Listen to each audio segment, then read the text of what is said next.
तो क्या है इन लोगों की डेथ एंड इनके वर्थ में कनेक्शन, तो आज हम लोग इसी चीज को समझने वाले हैं। इन सभी की डेट को लेकर आपके मन में जरूर कोई मिस्टीरियस टाइप के थॉट्स आ रहे हैं। वैसे अगर देखा जाए तो सिर्फ ये कोइंसिडेंस हो सकता है, लेकिन वहीं अगर हम इसे किसी डिफरेंट वे से देखें तो ये मिस्टीरियस टाइप का हो सकता है। जैसे चाइनीज कल्चर में नंबर 4 को डेथ से रिलेटेड माना जाता है, लेकिन वहीं किसी किसी कल्चर में इसी नंबर को बहुत ज्यादा लकी माना जाता है। एंड बियॉन्से की 4th स्टूडियो एल्बम है जिसका नाम भी 4 है, एंड जो कि फुल्ली बियॉन्से की बर्थ डेट पर डिपेंड है। एंड साथ ही में जेजेड की भी एक एल्बम है जिसका नेम भी 444 है। एंड इस टाइटल के पीछे का रीजन बियॉन्से एंड जेजेड की बर्थ डेट से इंस्पायर्ड है। एंड जेजेड के एल्बम का टाइटल एक स्पेसिफिक टाइम को भी शो करता है, जो कि जेजेड की लाइफ के लिए एक टर्निंग पॉइंट है। बल्कि जेजेड ने ऐसा खुद कहा है कि उनके लिए ये टाइम मोमेंट ऑफ क्लैरिटी था।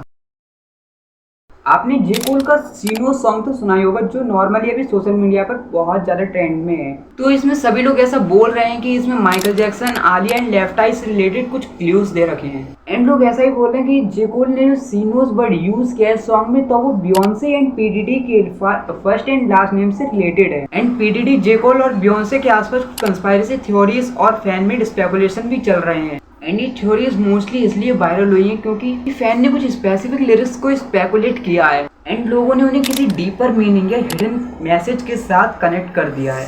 एंड ये बियॉन्से और पीडीडी से समहाउ रिलेटेड हो सकते हैं। एंड इन थ्योरीज के पीछे फैंस का मानना है कि सॉन्ग के लिरिक्स और थीम्स इनडायरेक्टली उन दोनों की प्रोफेशनल और पर्सनल लाइफ को टारगेट करती हैं। तो जे कोल सॉन्ग में इनडायरेक्टली ये कह रहा है कि पीडीडी ने ही इन सभी को मारा है। एक्चुअल में तो नहीं, लेकिन पीडीडी का इन सब में हाथ है। इसका मतलब पीडीडी इन सभी की डेथ में शामिल था।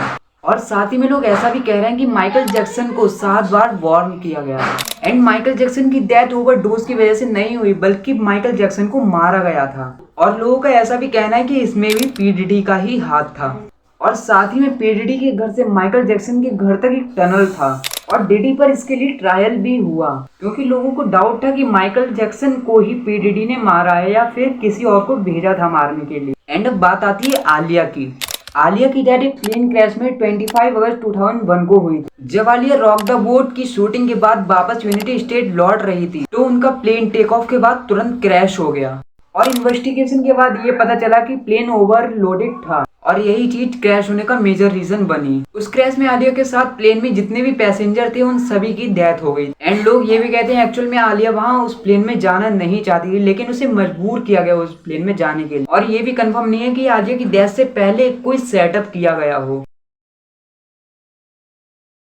लेफ्ट आई की डेथ भी 25 अप्रैल 2002 को हुई। एंड लेफ्ट आई की डेथ एक कार एक्सीडेंट में हुई थी, जब वो कार ड्राइव करते समय कंट्रोल खो बैठी और जिस वजह से उनकी कार रोड से नीचे उतर गई। और इस एक्सीडेंट में सिर्फ लेफ्ट आई की डेथ हुई और बाकी सभी लोग बच गए, क्योंकि उन सभी लोगों ने सीट बेल्ट लगा रखी थी।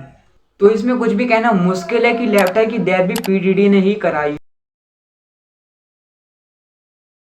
तो अब बात आती है कि कानी ने टाइलर को बियॉन्से से बचाया।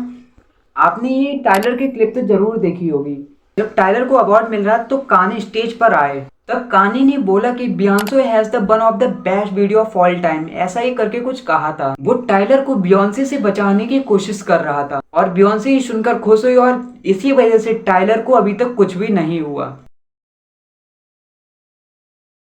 अब बात आती है बियॉन्से को सभी लोग थैंक्स क्यों बोलते हैं।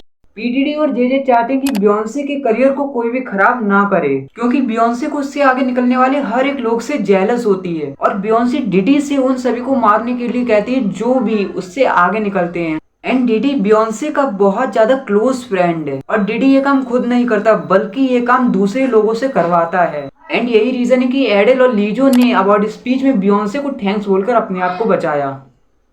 एंड आपने ये भी नोटिस किया होगा जब वो स्टेज पर आई थी तो वो कितनी नर्वस थी।